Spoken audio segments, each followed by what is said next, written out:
Hello humans, it's just Martine, and today's video is just a series of time lapses of all of the homework that I did this past week.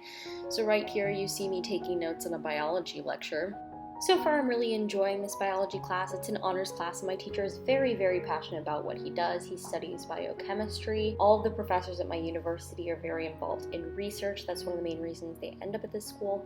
So he's very passionate about that, but he's also a great lecturer.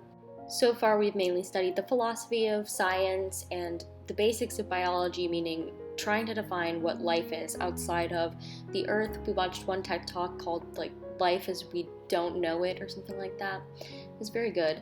Anyway, right here you see me moving on to some critical issues in child advocacy homework, I'm pretty sure. Yeah, I was just taking some notes on statutes for this little paper summary I had to write about these Florida statutes about teen dating violence and abuse, which was very interesting. Our teacher actually, shout out to her, she chose this topic for our statute assignment because she knew we were also interested in it when we talked about it in the previous course, Introduction to Child Advocacy. So it was actually pretty interesting reading about the state statutes for my state and how we handle teen dating violence. Turns out, not very well. For this assignment, we were also tasked with finding a statute from a different state that fix some of the issues that we noticed in our state statutes regarding teen dating violence and abuse, and I chose the state of Delaware. Obviously, no legislation is ever perfect, that's why there are amendments and people are constantly changing things, but I felt like the state of Delaware had a lot of good things to add to their statutes that the state of Florida really could have improved upon, and they clarified some of the things that I thought Florida was lacking on. So right here I was working on composing the actual paper itself. This paper had to be about 4 or 5 pages long, APA format, because it's a psychology class.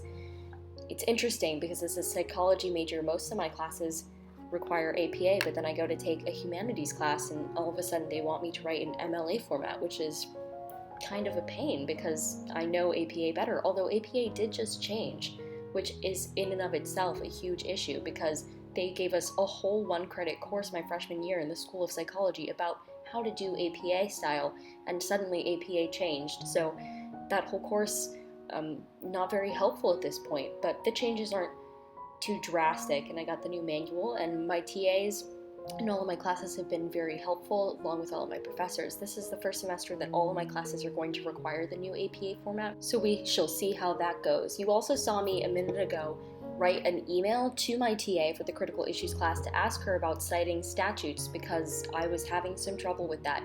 Really, although I'm a forensic psychology student, we don't often have to cite legal documents, and this was one of the rare cases, so I needed help with that. Interestingly enough, I talked to her in class the next day and she said that she had very little experience with it too, so she was learning right along with me.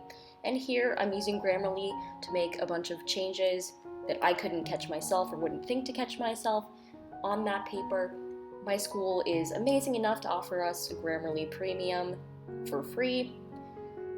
Then I was doing some article reading for my psychology honors seminar class. This is basically just a class where we gather about twice a week for a couple of hours and we talk about different research that we're interested in. We talk about grad school, we talk about our honors theses, the processes that we'll go through for that, doing check-ins and stuff.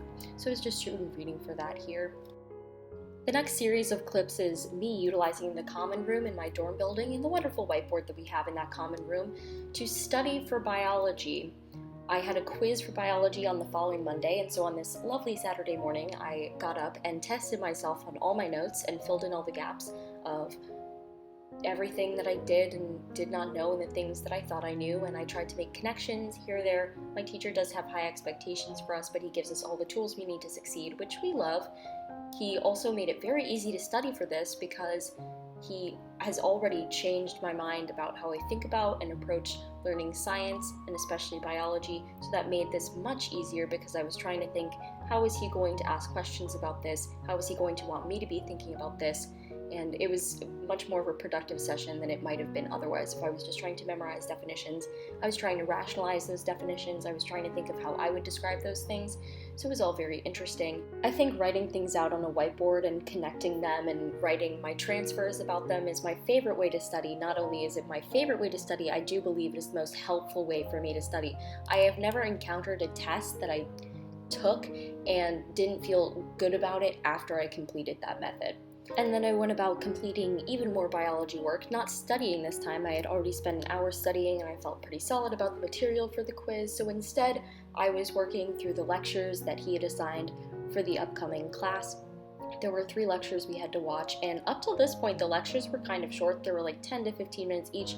All of these were like 30 minutes each, but I watched them on 2 times the speed, although it does take me time to pause and take the notes that I want to take because every single word he says is just so valuable, to be honest, so I kind of have to stop, write things down, and then keep him playing so that I can listen to what he says and write those transfers down in my notes or those explanations, those visuals that he provides to us. So it's worth the time and effort that it takes. Also, if you happen to be wondering why I'm completing lectures on the weekend, because this is Saturday that you're watching right now, it's because my biology class is adopting a flip format. So basically we do all our lectures outside of class, then we go into class, we do discussions, we watch short videos, we talk about real life examples of things, and we talk about how the science that we're learning is actually affecting life around us, including policy sometimes. The other day we talked about BT crops and the way that agriculture plays into science, especially resistance to things like BT toxins. So that was pretty interesting. I've also been able to have some conversations with my twin sister about this biology class because she's a biomedical science major herself.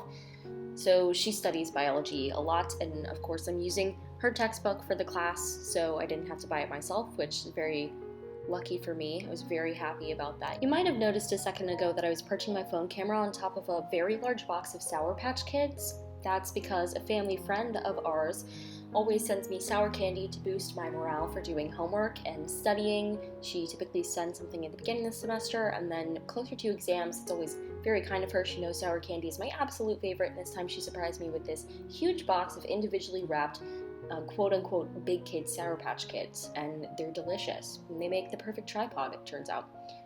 Right here you see me reading Brave New World for my honor seminar class, not to be mistaken for my psychology honor seminar class. There's lots of seminars going on this year apparently.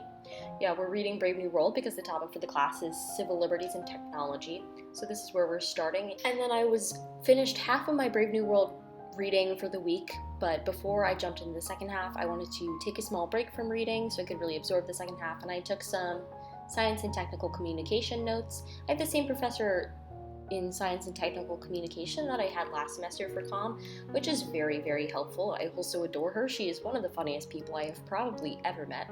So I was just happily taking notes for that class before I got back to reading Brave New World, because we're reading about 100 pages per week, which is pretty much the lightest a humanities class has ever required of reading for me, but I like to break it up into the 2 chunks, the Tuesdays reading, the Thursdays reading, so as not to overwhelm myself and to keep myself interested and engaged. Otherwise I might not remember what I read, and then I can't really contribute to class discussions, and participation is the main part of a grade in a seminar class typically, so I want to make sure that I have plenty to say. Alright, that's it for today's video. Please consider liking and subscribing for more reading, writing, and college lifestyle content.